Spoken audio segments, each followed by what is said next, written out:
in the midst of a prosperous and splendid society, but fraught with numerous risks that can lead to instability and chaos. They are seen as symbols of law and order stability.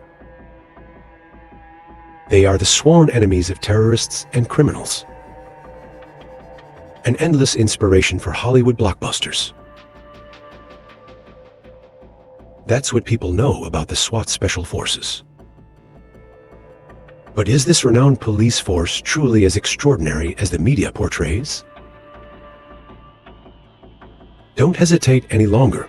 Let's explore it right now with 5 seconds unfiltered.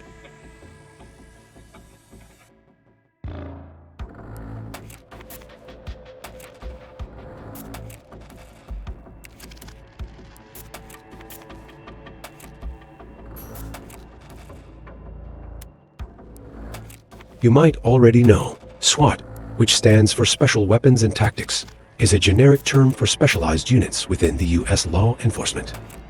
They use lightweight military-grade weapons and special tactics in extremely dangerous missions that regular police forces cannot handle. They are also considered a crucial armed force in missions to protect national security, including attacking armed criminal gangs, rescuing hostages, quelling riots, combating terrorism, and protecting vulnerable individuals. Despite their importance, SWAT was a latecomer among the structured security forces in the United States. Even the idea of establishing special units for the police faced skepticism from the early days. It wasn't until after World War II that American society began to witness a significant increase in criminal behavior, and by the 1960s, gangs became very prevalent. This led to violent shootings across the United States. Criminals with antisocial ideologies even hesitated to carry out armed robberies, shooting in public places, taking hostages, and being ready to shoot back at the police, especially in affluent cities like Los Angeles and Philadelphia. To the point where statistics showed that during this period, on average, every 5 hours a bank robbery occurred in Los Angeles. To ensure the safety of many police officers, even the FBI chose a discreet approach and gradually became indifferent to this type of crime, with the saying, "Every day there's a bank robber." The consequence was the irresponsibility of the law enforcement agencies, turning affluent cities into sanctuaries for criminals, and the epicenter of bank robberies worldwide, though not reaching the level of being hunted and pursued as in Mexico. Some cases still emerged where American police were at a disadvantage when fighting against robbers. The reasons given were sometimes due to police lacking proper equipment, other times because banks were too close to highways, making it easy for robbers to escape by car. Such absurd reasons persisted until a serious security crisis began to affect even individuals in the upper echelons of society. At this point, significant efforts to salvage the situation began to be undertaken. On a beautiful day in 1964, the Philadelphia Police Department decided to establish a special unit consisting of 100 outstanding individuals, all of whom had combat experience or experience in crime prevention. The mission of this unit was to respond quickly and suppress robberies, even when the perpetrators were armed with powerful firearms. This is also considered a precursor to the formation of the SWAT force later on. However, the urgency of building practical special units became apparent from August 1965, after the Watts riots occurred in a predominantly African-American community. The story began when 2 white police officers unexpectedly stopped a 21-year-old African-American driver because they observed him driving recklessly. After checking his sobriety, the police believed he was driving under the influence and proceeded with the arrest. However, the young man and his mother resisted. After a scuffle, the driver was beaten by the police. For unclear reasons, some onlookers spread rumors as if it was a case of police brutality and racial discrimination. This led to riots, stirring up the residents of the already economically distressed neighborhood. This group moved across a wide area of nearly 130 square kilometers in the south-central part of Los Angeles. They looted stores, set buildings on fire, and shot at the police and firefighters. In the end, the riots were quelled through the coordination of thousands of National Guardsmen, resulting in the arrest of 4,000 participants in the violence. In exchange, 34 people died and 1,032 were injured. But this incident was enough for Daryl Gates, who was the chief of police of Los Angeles at the time, to push for the establishment of SWAT teams, with a determination to restore order and safety for the city's residents. So, by 1967, the SWAT team under the Los Angeles Police Department was established, and also became the most renowned force in the United States, stemming from their crucial first mission on December 9, 1969. To apprehend a gang known by the name Black Panther. Accordingly, 40 SWAT agents launched an assault on the Black Panther's hideout, as referred to by some American newspapers, engaging in a 4-hour-long firefight with them. While the gun battle was still ongoing, Daryl Gates, in typical American fashion, picked up the phone and called the Department of Defense to request the use of grenade launchers. Fortunately for the opposition, they surrendered after injuring 4 police officers. But the name SWAT truly came into the mainstream consciousness during the mission to suppress members of a self-proclaimed terrorist group called the Symbionese Liberation Army, abbreviated as S.W.A.T. The members of this group mainly came from middle-class youth, but held antisocial ideologies. Their goal was to initiate a revolution for those disadvantaged in terms of rights, while declaring war on the wealthy and influential in society. S.W.A.T might still have received much American support and adoration if the group hadn't decided to carry out a series of bank robberies, murders, and acts of violence. The climax occurred at 9:40 a.m. on April 15, 1974. While transactions at the Hibernia Bank in the Sunset District of San Francisco were proceeding as usual. Suddenly, 4 white women and a black man appeared. Shouting loudly, "Everyone hands up, sit down on the floor, put your hands on your heads quickly." In about 4 minutes, they looted $10,000, wounded 2 people, and jumped into a waiting getaway car. During the camera extraction, the police discovered among the ranks of the robbers the face of Pacha Cambelhis, the beautiful granddaughter of the media legend William Ronaldez. What surprised everyone at that time was that she had been kidnapped by the S.W.A.T 2 months earlier, and they demanded a $400 million ransom to be distributed to each poor family in California. In exchange, they would return Pacha safely home, despite delivering food to every household in the famine-stricken Bay Area region. The S.W.A.T refused to release Pacha, claiming that the supplied food was of poor quality. Furthermore, the terrorist group later sent a recorded audio tape to the girl's parents, showing Pacha had turned to support the terrorist group and identified herself as Tanya. Returning to the S.W.A.T bank robbery. 2 months later, on May 17, 1974, SWAT agents suddenly attacked, firing more than 1,200 rounds into the small house in Compton, where S.W.A.T members were hiding. After being fired upon, the SWAT team launched tear gas canisters, causing the house to catch fire. However, some S.W.A.T members remained steadfast and did not surrender.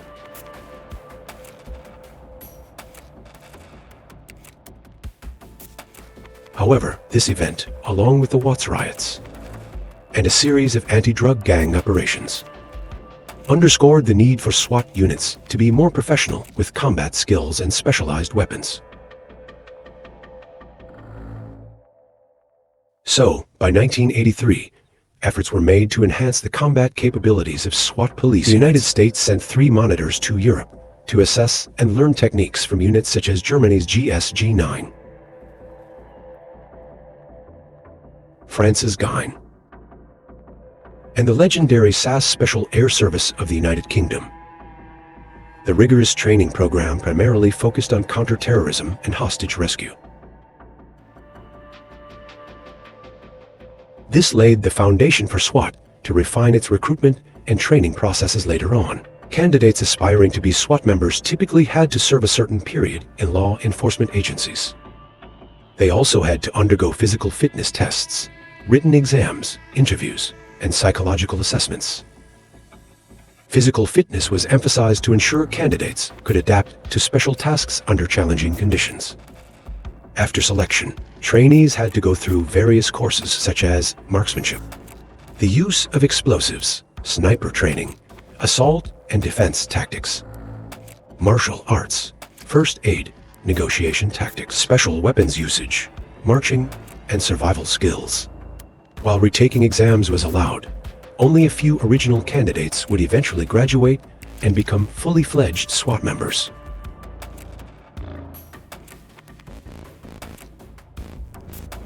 Like other special police forces, SWAT is usually equipped with basic weapons and tools, such as submachine guns, sniper rifles, stun grenades, body armor and bulletproof shields, specialized vehicles, night vision and motion detection equipment for locating hidden subjects. In some cases, this force also uses unique support devices, such as the one you are seeing on the screen, now called S.W.A.T.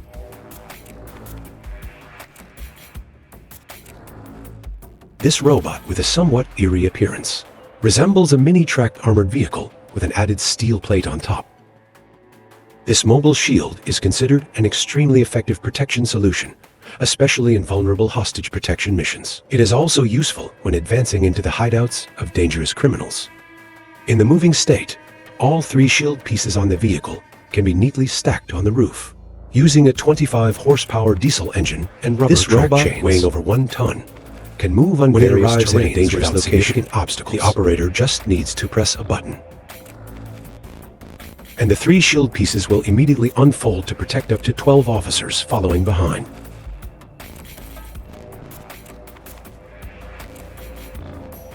The central shield is equipped with 6 high-pressure lights used for illumination during night movement. And it also serves to dazzle the eyes, limiting the observation ability of the criminal subjects. Although it's uncertain how the device would fare against grenades or petrol bombs. At least according to the manufacturer, it has the ability to withstand rifle bullets and typical mines. Moreover, this mobile shield is equipped with high-resolution optical video observation devices. Therefore, in emergency situations, SWAT-bot can also transform into a combat robot and take on the task of destroying suspicious objects. However, at a price tag of $100,000 for a robot that serves the purpose of shielding police from bullets, it's still quite expensive. You might not be familiar with the main battle tank T-72, which is much more advanced than the T-54 series owned by Vietnam. Even this tank is only available from the Russian Off-Road Vehicle Association at a price of $400,000 since 2017. Indeed, even for a wealthy and well-funded country like the United States, it's challenging to equip every combat unit with these extremely expensive super shields. Many SWAT personnel haven't even touched this robot. And instead, they typically use tactical shields that you can find anywhere in the world.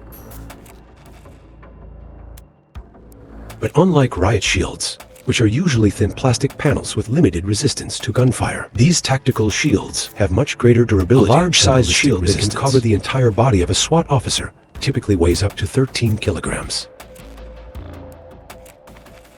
This type of shield is reinforced with synthetic materials, usually made of polyethylene or aramid fibers combined with ceramic on the surface. So, even though it costs only $500 and looks fragile like this, if you have a shield like this, I can assure you that, even when facing an assailant with a short Glock pistol, or a submachine gun like an MP5 pointed straight at your face, you can sit back and enjoy your tea behind the shield, as it can withstand the entire barrage of bullets. The use of ballistic shields is also relatively flexible in many missions. At least it doesn't cause users to endure pain or injuries like wearing ballistic vests. Speaking of ballistic protection, 5 Seconds Unfiltered has also made a video about this special protective tool. We'll leave the link to our video in the description below. Returning to the SWAT scenario, even when equipped with a riot shield and body armor, it's best not to provoke someone wielding a shotgun like the Benelli M4. This is also a type of weapon known in SWAT units with the name M1014. Despite its simple, compact appearance, only 885 millimeters long and weighing 3.82 kilograms, this shotgun is truly a nightmare for any target. To illustrate further, you can look at the fate of targets that generally have much better endurance than humans after being hit by an M101 for shot. They will look like this pumpkin, or like this brick wall. But because it's a shotgun, the damage of the shots will decrease when attacking targets at longer distances. So, to maximize the power of the 5 rounds of 12-gauge bullets stored in the magazine, people often only fire the gun at targets within a distance of 50 meters or less. At closer distances, the damage of these 12 bullets will be increased thanks to the 12 large-diameter lead pellets with high kinetic energy. But for law enforcement, they rarely have to attack targets with projectiles that have such a powerful destructive force. In some cases, police also use specialized rubber-coated bullets, designed to knock down the target, or tear gas rounds to disperse crowds.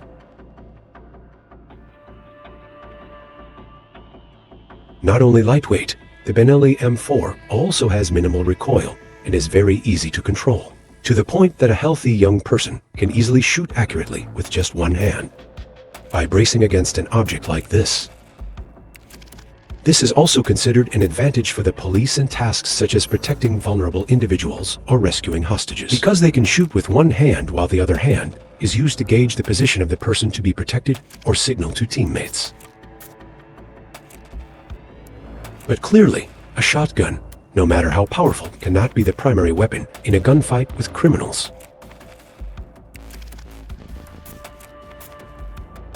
Especially in the United States, where people can easily buy and sell guns as if they were any other commodity, including highly dangerous military-style guns like the AK-47, R-15. It is known that popular guns on the market have had automatic firing features removed, but people can still use a device called a bump stock. According to this device, it will help a semi-automatic rifle fire as quickly as an automatic one, because it doesn't require continuous deadly tool has been completely banned after the bloody shooting in Las Vegas in October 2017.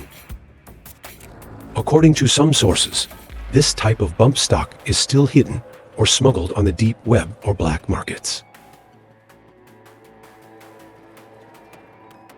But even if unable to fire in full auto mode, weapons like assault rifles M16, AK-47 with extremely powerful damage and effective shooting range up to 400 meters are still more than capable of creating massacres not only against civilians, but also law enforcement. That's why, to avoid situations where they are outgunned by criminals, SWAT teams have long abandoned traditional M1 carbines in favor of more modern models, from the R-15 Cuber to the M401 and HKG-36.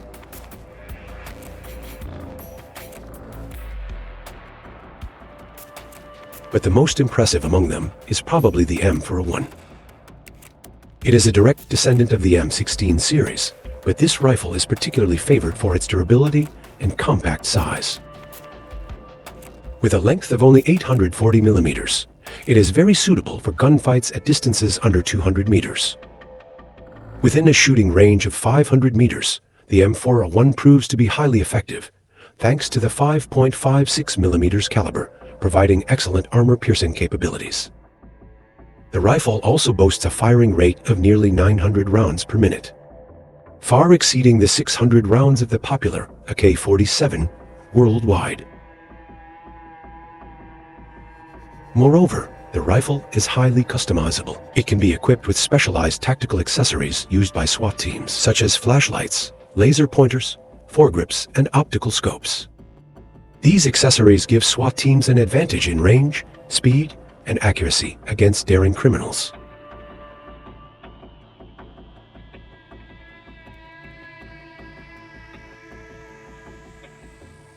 In addition to assault rifles, the equipment of the Special Police Forces in the United States also includes submachine guns with extremely fast firing rates, such as the HK from Germany. Despite weighing only 2.3 kilograms when empty and having a length of less than 0.5 meters, this gun has its own advantages due to the use of 9 by 19 millimeters ammunition and a firing rate of up to 600 rounds per minute. This allows the user to carry a large amount of ammunition, creating an advantage in close quarters combat with high density. The drawback of this type of gun is its weak stopping power, but for the SWAT team, it is not a significant concern. Disabling the combat capabilities of a criminal to capture them is still preferable to having to kill them. For missions that require the immediate elimination of criminals, such as when they are attempting suicide bombings or holding hostages, SWAT snipers will use the Remington 700 sniper rifle. In fact, these are the predecessors of the lightweight sniper rifles like the M24, which are familiar to those who often play shooting games like PUBG. Although it has been around since 1962, this rifle is still favored by U.S. law enforcement agencies. Its length of only 1,050 millimeters and a weight of just over 4 kilograms make it suitable for snipers to eliminate depending on the mission's requirements in the city without SWAT fear of being detected. May be equipped with assault rifles.